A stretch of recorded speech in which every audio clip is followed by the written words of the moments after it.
I just had a new haircut, a very, very cheap haircut, and you know what? Well, I think it makes me look like I'm at least 30 years old or something. For some reason, this haircut. But okay, we're not talking about haircuts now.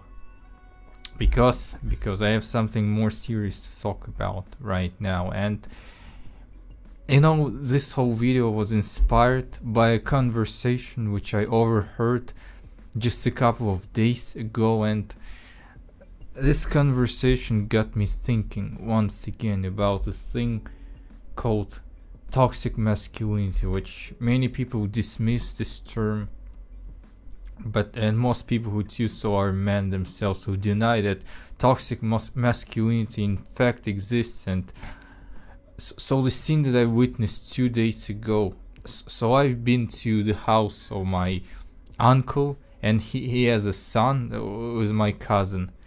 So this guy, a cousin who is roughly my age, he's about to go abroad to study, to fly like 8,000 kilometers, or that would be 5,000 miles on plane, to a completely different country, culture, language, and all that stuff. And it was just 1 day left till he takes off to, you know, a completely different place in the world. And he was just sitting, the guy, my cousin, and complaining that he feels, frankly, he feels terrified. That's what he said about going abroad. He feels absolutely terrified.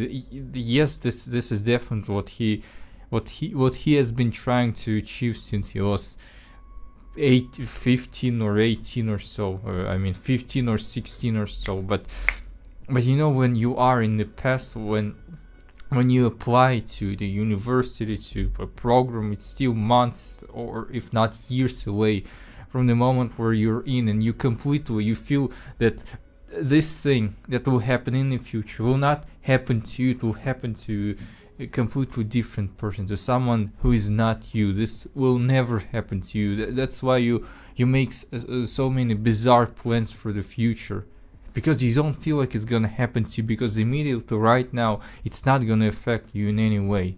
But when it's about to happen to you in the next week or even tomorrow, it's completely different. You realize it feels absolutely tangible, and you understand that this is not some fairy tale that will happen somewhere in another galaxy, to another person in some very distant future. This is gonna happen to you very soon. This is gonna drastically affect everything that you do your whole life, drastically and very soon. So your mentality, the way you think about the future, changes drastically. It's like two completely different futures, and you are from the future that you've been dreaming about in the past. I hope I formulated this a bit somewhat grammatically correct. If I didn't, well, English is my third language. So these two people are completely different people altogether. So my cousin, was complaining about that. And my uncle, you know what he said to him? He literally told him to shut the fuck up, because apparently man, a true man, absolutely forbidden from showing his emotions, like absolutely. Like there was a table with the closest relatives, and true men cannot even complain or express his complex feelings or emotions to the closest set of relatives, to the closest people in the whole freaking universe. Apparently, emotions are not for true men. True men should be reserved, cold, silent, should absolutely express nothing. It's not even about crying or anything. It's just should not express anything at all. No emotions, nothing. Just, stone cold face. Just smile politely occasionally. Keep this poker face, and I mean, you understand what I mean. That's what I heard 2 days ago from my uncle. He literally told his own son, who was about to take off to another continent, to shut the fuck up and stop complaining, like at all. Like it doesn't matter what's going on inside his own son's head. The son just has to shut the fuck up and never talk about his emotions and feelings because it's apparently unmanly. So my uncle literally said that if his son was a daughter, he would not, bat an eye if his daughter was complaining, because apparently complaining and showing emotions is normal for a woman, but not for a man. And this is what I call toxic masculinity. This is literally the definition of toxic masculinity. And I've been thinking about it ever since I heard this conversation, and this is honestly very anti-man. This is very, very, very dehumanizing. This is dehumanizing to a very large extent, to a very large degree. It's just dehumanizing a person.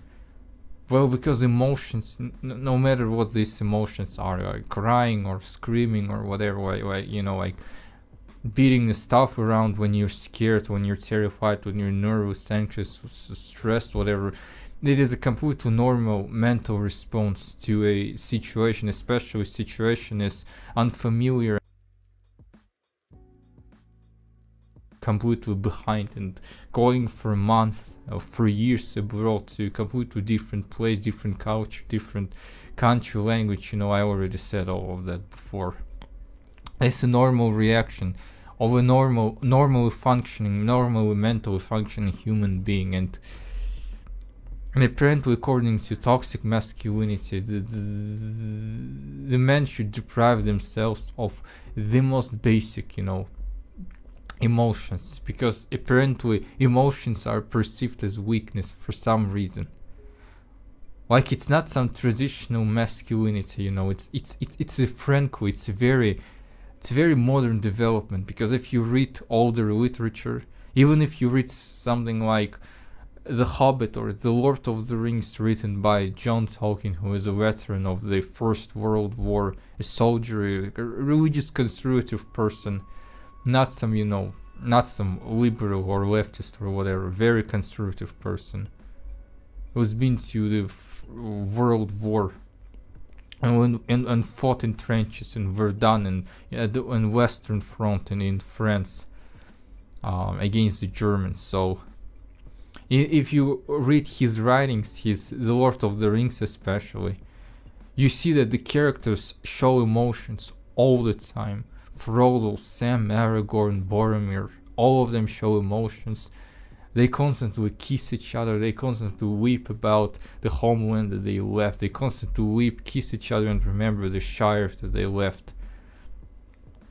So this emotionlessness, again, Tolkien is not some liberal. He is as conservative as it gets, as religious as it gets. So this emotionless is a completely new recent development. And as I said, it is very dehumanizing. It just deprives you of the core things that you have in you. Your emotions, your feelings, everything. You just need to show it very, very deep and just pretend that it does not exist. As I said, I used this word multiple times before in this video in the last 2 minutes, but it is the absolutely correct word. It is dehumanizing. It is very anti-man. So modern toxic masculinity that men should be reserved, cool, it's very anti-man. And this is the very reason why men do not show their weaknesses. They try to show that they're very cool, that they're very strong. They get into fights, go join gangs, get drunk constantly. Like getting drunk is not freaking cool. Like when you get drunk, when you lose the ability to speak and fight and whatever, get into trouble. There's nothing really cool about that. But men are convinced that it is much better than just crying or complaining to someone. Because crying and complaining is unmanly, and apparently drinking like it's your last day and then behaving like a complete asshole is normal. It shows that you're cool and it's strong. This is why the mortality rate among men is higher on average than among women, and this is why on average the life expectancy of men is lower than life expectancy of women in literally every country on earth. And it's not because men physically, biologically live less than women. It's not because of some male biology that makes males, age and dies faster, sooner than females. It is not that. There is almost no difference on that significant level. But it's because men often die young, often don't live to age because they behave recklessly. That's because toxic masculinity can convinces them that this toxic behavior is some showcase of force or whatever. And this is the most important thing for a true man, is to be perceived as strong, as cool, and at the expense of this very person's emotional and mental stability. So men drunk, they beat their kids, they beat their wives, they commit crime. If you go through crime records in almost every country in the world, I mean in literally every country in the world, the vast majority, I would assume over 90% of crimes are all committed by men.